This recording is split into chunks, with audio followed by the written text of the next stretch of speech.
The streets are quiet, and Toni and Troy are sound asleep. There's a quiet howl in the wind.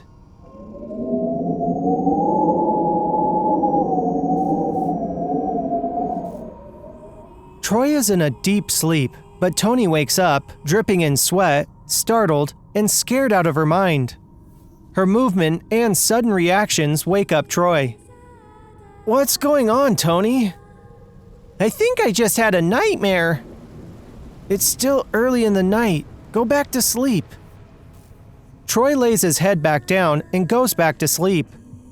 Toni lies awake, staring at the ceiling. Her heart is pounding from what she saw in her dreams. Something terrifying. It frightened her half to death. She is tossing and turning and having trouble falling back to sleep.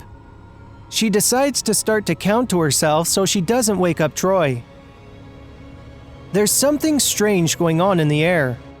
After several minutes of staring at the ceiling, Toni finally starts to fall back to sleep.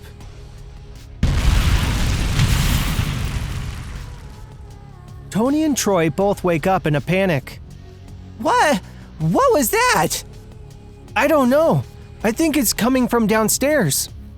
"Well, go check it and see what it is." "No way. You go first." "Let's both go check it out." Toni and Troy quietly tiptoe down the stairs into the living room.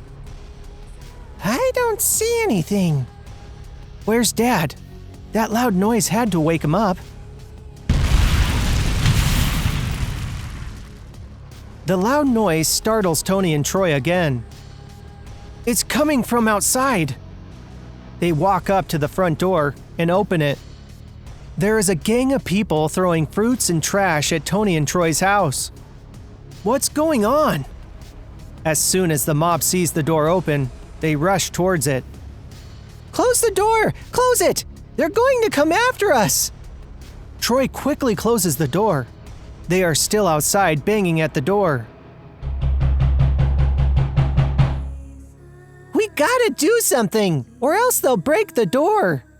"I have an idea." Toni and Troy drag some furniture and place it in front of the door. The door is now blocked. Phew! That was a close one. Well, what do we want? They just broke the window. They're gonna enter through there. "We have no choice, Troy. We have to get out of here." "Okay, let's go get Dad." Toni and Troy rush into Dad's room. The room is secluded from the floor below, so the noise doesn't reach it. Dad is heavily sleeping.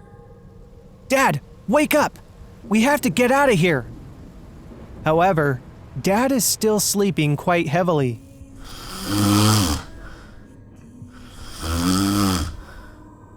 He has no idea what is going on. Toni is peeking outside at the mob through the windows. "They've only stormed the front.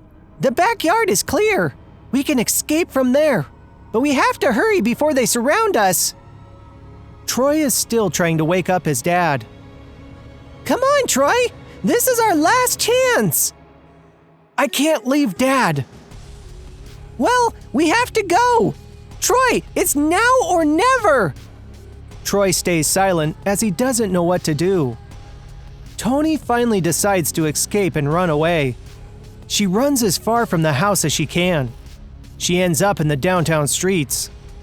It was at this point she realized she made a huge mistake. "Oh no! I have no food or money!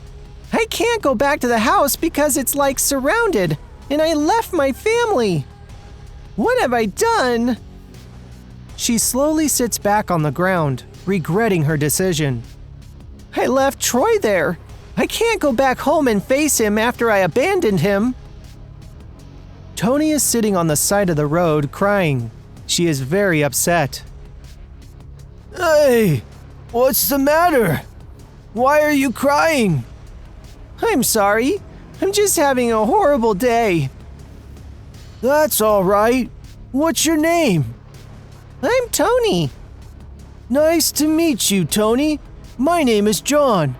This is my sister, Rebecca." "Nice to meet you too. So are you homeless too?" "I guess you could say that now." Have you had anything to eat? Here, have this. John offers Toni a tasty-looking bun. I don't know if I should. I'm okay. Oh, don't worry about it. Take it. John puts the bun in Toni's hand. She hesitates at first, but she hasn't had any food and is very hungry. She gobbles the bread quickly. Want some more? No, I'm good, thanks. Toni and Rebecca and John become good friends. You know, this morning, I thought I'd never make any friends again. But after meeting you guys, I'm so happy. We're glad too. Toni sleeps with John and Rebecca in their small den. The next day, both of them prepare for work. Well, since you've joined our group, you'll have to earn your fair share of food. Got it? Okay. So, where are we raiding today, brother? I don't know. Maybe that store that you really like. What do you guys mean by raiding? Oh, silly. It's just some shoplifting. Wait, you guys steal food? It's not stealing if they have more than enough to give. That doesn't justify taking someone else's stuff. This is wrong. Enough! Everyone is silenced as John has lost his temper. We bring you into our den, we feed you and take care of you, and this is how you pay us back? Toni is speechless. She knows that stealing is wrong, but she's again on the verge of losing her only friends right now. You are either with us on this 100%, or you can go back to crying on the sidewalk. Toni doesn't know what to say, but in her heart, she knows what the right thing to do is. Well, it seems you've made up your mind. Now get out of our den and never come back! Toni looks at Rebecca and John one last time before she heads out. She goes back to the streets. Passing by an electronics store, she notices a TV showing a news broadcast.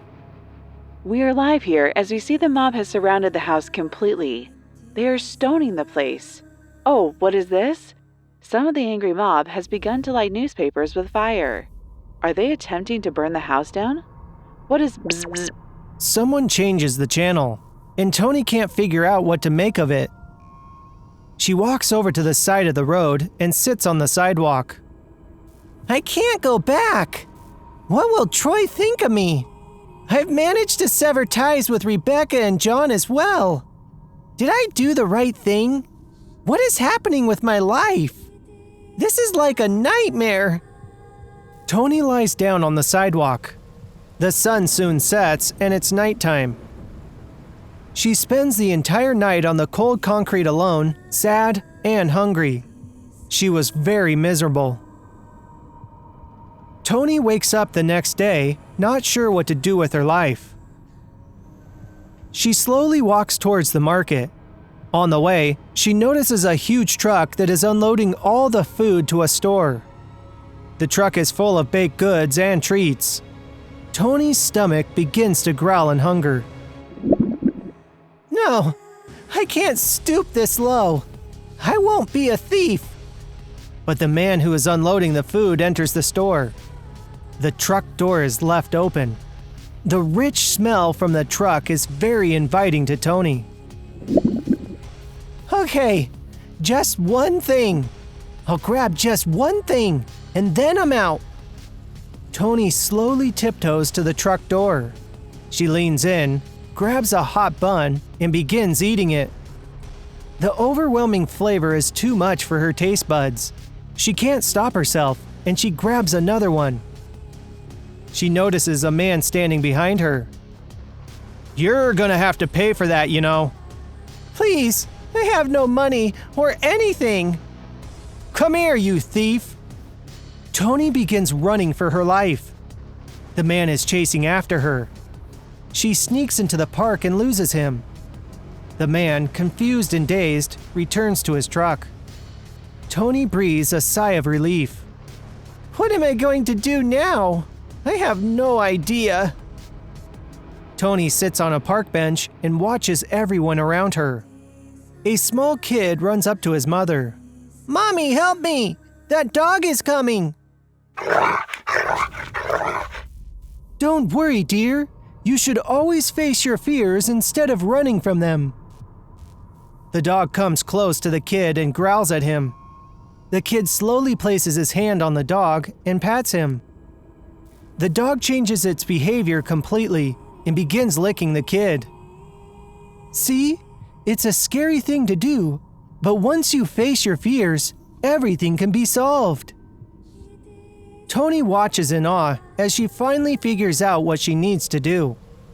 She decides to go back home. Unsure of what Troy would think of her now, she is determined to fix things. She heads towards the house. Once she reaches the place, she is surprised to see that the mob is gone. She knocks on the door.